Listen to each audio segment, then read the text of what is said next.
الحمدللہ وحدہ والصلاة والسلام علی من لا نبی بعد اما بعد فاعوذ باللہ من الشیطان الرجیم بسم اللہ الرحمن الرحیم۔ حضرات محترم، 8 ذی الحجہ کا سورج غروب ہو چکا۔ رات کے اس پہر کے اندر آپ حضرات سے گفتگو کرنے کا مقصد ایک اہم عبادت اور اہم عمل کی طرف توجہ دلانا مقصد ہے، تاکہ اس عمل کی طرف توجہ دلانے سے اللہ رب العزت آپ کو بھی عمل کرنے کی توفیق عطا فرمائے، اور آپ کے واسطے سے میرا اللہ مجھے بھی عمل کرنے کی توفیق عطا فرمائے۔ میرے دوستو، ویسے تو جناب نبی پاک صلی اللہ علیہ وسلم کی احادیث مبارکہ میں اللہ رب العزت کے پاکیزہ کلام کے اندر ذی الحجہ کے ان پہلے 10 دنوں کی بہت زیادہ فضیلت آئی ہے۔ بہرحال اب ہمارے پاس 9 ذی الحجہ کا سورج جب طلوع ہوگا، اس میں ایک اہم عبادت، ایک نفلی ہے اور ایک واجب شروع ہو جائے گی۔ نفلی عبادت کے اندر وہ یہ ہے کہ آقا مدنی کریم صلی اللہ تعالیٰ علیہ وسلم نے فرمایا کہ جس مسلمان نے 9 ذی الحجہ کا روزہ رکھا، میرا اللہ اس روزہ رکھنے پہ 2 سال کے گناہوں کو معاف فرما دے گا۔ ویسے عشرے ذی الحجہ کے ایک روزہ رکھنے پر 1 سال کے روزوں کا ثواب ملتا ہے، اور کل جو یوم عرفہ ہے، 9 ذی الحجہ ہے، ایک تو یوم عرفہ اور 9 ذی الحجہ ہونا مستقل ایک عبادت ہے، مستقل ایک فضیلت والا دن ہے۔ پھر دوسرا یہ کہ کل جمعۃ المبارک ہے، جمعۃ المبارک بھی فضیلت والا دن ہے۔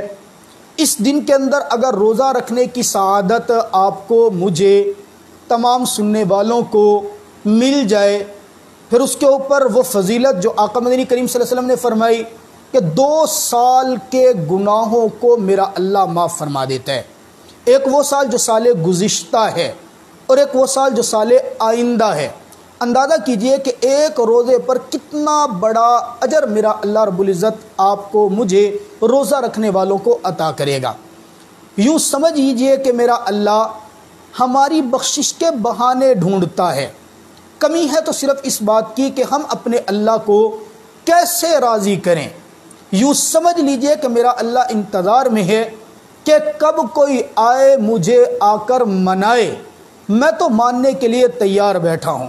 اس لیے عزیز دوستو، سامعین و ناظرین، جہاں تک میری آواز جا رہی ہے، گزارش یہ ہے کہ کل کے دن کا روزہ اگرچہ نفلی ہے لیکن فضیلت والا ہے، اس کی فضیلت کو حاصل کیجئے، اپنے گناہوں کی بخشش طلب کیجئے، کوشش کیجئے کہ صبح صادق کے وقت، صبح سحری کے وقت اٹھیں، سحری کھا کر یا کھانے سے پہلے تہجد کی نماز بھی ادا کریں، اور رب تعالیٰ سے اپنے کبیرہ گناہوں کی گڑ گڑا کے معافی مانگیں۔ جب کبیرہ گناہوں کی معافی مانگیں گے، صغیرہ تو میرا اللہ روزہ رکھنے کی برکت سے معاف فرما دے گا۔ ایک سب سے بڑا اہم عمل تو یہ تھا جو آپ حضرات کے سامنے ذکر کرنا تھا۔ دوسرا اہم عمل جو 9 ذی الحجہ کی صبح فجر کی نماز سے شروع ہوتا ہے، 13 ذی الحجہ کی عصر کی نماز تک ہر مسلمان، عاقل، بالغ، مقیم، مسافر، مرد، عورت، سب کے اوپر لازم ہے۔ ہر فرض نماز کے بعد تکبیر تشریق پڑھنی ہے۔ تکبیر تشریق، اللہ اکبر، اللہ اکبر، لا الہ الا اللہ، واللہ اکبر، اللہ اکبر وللہ الحمد۔ یہ تکبیر تشریق پڑھنا ہر مسلمان، مرد عورت کے اوپر واجب ہے۔ روزہ رکھنا تو نفلی ہے، رکھیں گے تو ہمارا اپنا فائدہ ہے، ہمیں ثواب ملے گا، نہیں رکھیں گے تو گناہ کوئی نہیں ہے۔ لیکن یہ تکبیر تشریق اگر فرض نماز کے بعد نہیں پڑھیں گے، ترک واجب کا گناہ ہمیں ہوگا۔ تو مرد کے لیے 1 مرتبہ پڑھنا واجب ہے، عورت کے لیے بھی 1 مرتبہ پڑھنا واجب ہے۔ البتہ مرد کے لیے قدر آواز بلند کر کے پڑھنا لازم ہے اور عورت کے لیے آہستہ آواز سے پڑھنا ہے۔ خواہ جماعت کے ساتھ مرد نماز ادا کر رہے، اکیلے نماز ادا کر رہے، بہر صورت یہ تکبیر تشریق ہر فرض نماز کے بعد پڑھنا لازم اور واجب ہے۔ پھر مردوں کے لیے تو بڑا آسان ہو جاتا ہے، جماعت کے اندر جماعت کے ساتھ نماز ادا کر رہے ہیں تو جماعت میں اگر کبھی بھول بھی گیا تو ساتھ کوئی دوسرا بلند آواز سے پڑھتا ہے تو یاد آ ہی جاتا ہے۔ مسئلہ عورتوں کا بنتا ہے، عام طور پہ یہ مسئلہ عورتوں کو پتہ نہیں ہوتا، تو اس لیے گزارش ہے کہ جن تک میری آواز پہنچ رہی ہے، جو اس مسئلے کو سمجھ رہے ہیں، ہماری اس ویڈیو کو شیئر کریں تاکہ اس دین کے کام کے اندر، اس آواز کے اندر، اس پیغام کے پہنچانے میں آپ کو بھی برابر کا ثواب ملے۔ اور جو پہنچا نہیں سکتے، اس کو شیئر نہیں کر سکتے، وہ مسئلے کو سمجھ کر کے اپنے گھر والوں کو یہ مسئلہ ضرور بتائیں کہ عورت کے اوپر بھی فرض نماز کے بعد تکبیر تشریق پڑھنا یہ لازم اور واجب ہے۔ عورتیں چونکہ گھروں میں اکیلی نماز پڑھ رہی ہوتی ہیں، ان کو بھول جاتا ہے، جن کو مسئلہ نہیں پتہ ان کو بتانا ہے، جن کو پتہ ہے وہ اگر بھول جائیں تو کیا کرنا ہے۔ اس کے بارے میں علماء نے یہ طریقہ کار لکھا کہ عورت جس جگہ پر نماز پڑھتی ہے اپنے گھر میں، بہتر یہ ہے کہ وہ کسی کاغذ کے اوپر لکھ کر اپنی نماز پڑھنے والی جگہ کے سامنے اس کو لٹکا دے، سامنے چسپاں کر لے، رکھ لے، تاکہ جیسے ہی نماز سے سلام پھیرے، کاغذ کے اوپر نظر پڑے، اس کو فوراً یاد آ جائے کہ میں نے تکبیر تشریق پڑھنی ہے اور تکبیر تشریق کا یہ جو واجب میرے ذمے ہے اس کو میں نے ادا کرنا ہے۔ اس انداز سے عورت ترک واجب کے گناہ سے بچ جائے گی۔ یہ دو باتیں ہوگی۔ اور تیسری بات عید الاضحیٰ کی نماز ہے۔ عید الاضحیٰ کی نماز کا طریقہ اور عید الفطر کی نماز کا طریقہ بالکل ایک ہی جیسا ہے، البتہ سنتوں میں تھوڑا سا فرق ہے، نماز کی تیاری کرنے کے اندر تھوڑا سا فرق ہے۔ اس کے لیے ہم نے باقاعدہ عید الفطر پہ ایک کلپ بنایا تھا جو ہمارے چینل کے اوپر موجود ہے۔ انشاءاللہ ہم کوشش کریں گے کہ اس کا لنک بھی آپ کو دیں تاکہ وہ سارے اعمال اور جو زائد اعمال عید الاضحیٰ میں کرنے ہوتے ہیں وہ آپ کو پتہ چل جائیں۔ نماز کا طریقہ میں نے وہاں پر مکمل بیان کیا، ایک مرتبہ پھر آپ حضرات کے سامنے ذکر کر رہا ہوں۔ عید الاضحیٰ کی نماز یہ 2 رکعت نماز واجب ہوتی ہیں، عام نمازوں کی طرح پڑھتے ہیں، بس فرق یہ ہوتا ہے کہ اس کے اندر 6 زائد تکبیریں ہوا کرتی ہیں۔ تکبیروں کا طریقہ یہ ہوتا ہے کہ امام صاحب سب سے پہلے اور مقتدی نیت کر کے نماز کی اللہ اکبر کہتے ہوئے ہاتھوں کو باندھ لیں گے۔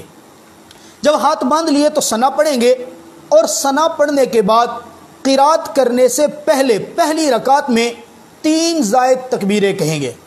طریقہ یہ ہوگا کہ پہلے اللہ اکبر کہیں گے، ہاتھوں کو چھوڑ دیں گے، پھر اللہ اکبر کہیں گے اور ہاتھوں کو چھوڑ دیں گے، تیسری مرتبہ پھر اللہ اکبر کہیں گے، اب کی بار ہاتھوں کو چھوڑنا نہیں بلکہ ہاتھوں کو باندھ لینا ہے۔ ہاتھوں کو باندھنے کے بعد اب امام صاحب قرات کریں گے، سورہ فاتحہ پڑھیں گے، 7 سورت ملائیں گے، اور پھر اللہ اکبر کہتے ہوئے اور رکوع کے اندر چلے جائیں گے اور رکعت کو عام نماز کی طرح مکمل کر لیا جائے گا۔ اب جب دوسری رکعت کے اندر کھڑے ہوں گے تو دوسری رکعت کے اندر امام صاحب پہلے سورہ فاتحہ پڑھیں گے اور پھر اس کے ساتھ سورت ملائیں گے، اس کے بعد اللہ اکبر یعنی 3 زائد تکبیریں کہیں گے۔ طریقہ یہ ہوگا کہ پہلے اللہ اکبر کہیں گے اور ہاتھوں کو چھوڑ دیں گے، دوسری بار پھر اللہ اکبر کہیں گے اور ہاتھوں کو چھوڑ دیں گے، تیسری بار پھر اللہ اکبر کہیں گے، ہاتھوں کو چھوڑ دیں گے۔ فرق نوٹ کیجئے گا، پہلی رکعت میں تیسری تکبیر کہنے کے بعد ہاتھوں کو باندھا تھا چونکہ قرات کرنی تھی، اب دوسری رکعت میں اللہ اکبر کہنے کے بعد ہاتھوں کو چھوڑ دیں گے چونکہ قرات نہیں کرنی، قرات پہلے کر چکے ہیں۔ اب امام صاحب چوتھی مرتبہ اللہ اکبر کہیں گے اور تکبیر کہتے ہوئے رکوع کے اندر چلے جائیں گے۔ یوں بقیہ نماز کو مکمل کیا جائے گا۔ تو اس اعتبار سے یہ 2 رکعتیں مکمل ہو جائیں گی۔ 3 رکعت والی غلط بات نکل گئی ہے، 2 رکعتیں یہ مکمل ہو جائیں گی۔ 3 زائد تکبیریں دوسری رکعت میں، 3 زائد تکبیریں پہلی رکعت میں، 6 زائد تکبیریں مکمل کر کے یہ 2 رکعتیں مکمل ہوں گی۔ اس کے بعد خطبہ ہوگا، خطبے کے بعد نماز مکمل ہو جائے گی۔ یہ نماز کا طریقہ کار آپ حضرات کے سامنے ذکر کر دیا ہے۔ اور ان ایام کا سب سے بڑا اور اہم عمل وہ 10 ذی الحجہ کو قربانی کرنا ہے۔ اللہ رب العزت ان تمام مسلمانوں کی قربانیاں قبول و منظور فرمائے کہ جنہوں نے اللہ کی رضا کے لیے جانور قربان کرنے کے لیے خرید کر لیا، اور جنہوں نے بھی خرید کرنا ہے، خرید کرنا چاہتے ہیں، ان کے لیے کوئی مسائل ہیں، ہم دعا کرتے ہیں کہ اللہ رب العزت ان کے لیے بھی سہولت اور آسانی پیدا فرما دے۔ یہ مسائل آپ حضرات کے سامنے چند ایک تھے جو ان دنوں کے حوالے سے، کل کے دن کے حوالے سے جو اہم تھا وہ میں نے ذکر کر دیا۔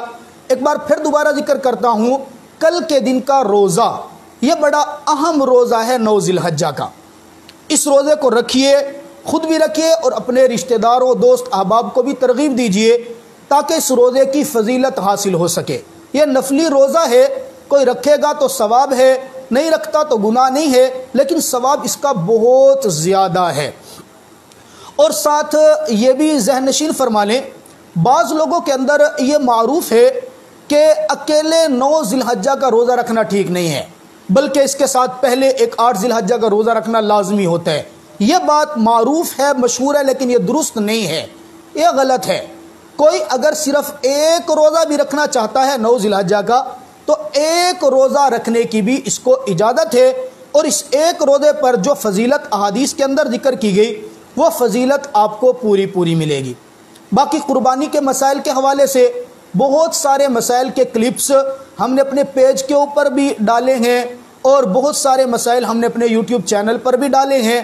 آپ حضرات ان تمام کو سن سکتے ہیں، ان کو شیئر کر سکتے ہیں، اس نیک کام کے اندر ہمارا ساتھ دے سکتے ہیں۔ ہماری کوشش ہوتی ہے کہ ہر اہم موقع پہ مسائل اور باتیں آپ حضرات کے سامنے ذکر کرتے رہیں۔ بشری تقاضے کے پیش نظر انسان ہے، اپنی ہمت کے مطابق کوشش کرتے ہیں۔ آپ حضرات سے گزارش ہے کہ آپ ہمارے لیے دعا کیجئے کہ اللہ رب العزت ہمیں دین کا کام صحیح معنوں میں کرنے کی توفیق عطا فرمائے، اور یہ تحقیق پر مبنی مسائل آپ حضرات کو آپ حضرات تک پہنچانے کی توفیق عطا فرمائے۔ آج ایک شخص نے مسئلہ پوچھا کہ خصی بکرے کی قربانی کرنا، خصی جانور کی قربانی کرنا کیسا ہے؟ تو یہ مسئلہ بھی ذہن نشین فرما لیجئے کہ خصی جانور کی قربانی کرنا یہ افضل ہے، جائز ہے، افضل ہے۔ تو اس کے بارے میں جو عام طور پہ مشہور ہے کہ نہیں کر سکتے، یہ بالکل غلط ہے، ایسی کوئی بات شریعت کے اندر نہیں، آپ اس جانور کی قربانی کر سکتے ہیں۔ اللہ تعالی ہمیں باتوں کو، مسائل کو، دین کو سمجھ کر ان پر عمل کرنے کی توفیق عطا فرمائے۔ وآخر دعوانا ان الحمد للہ رب العالمین۔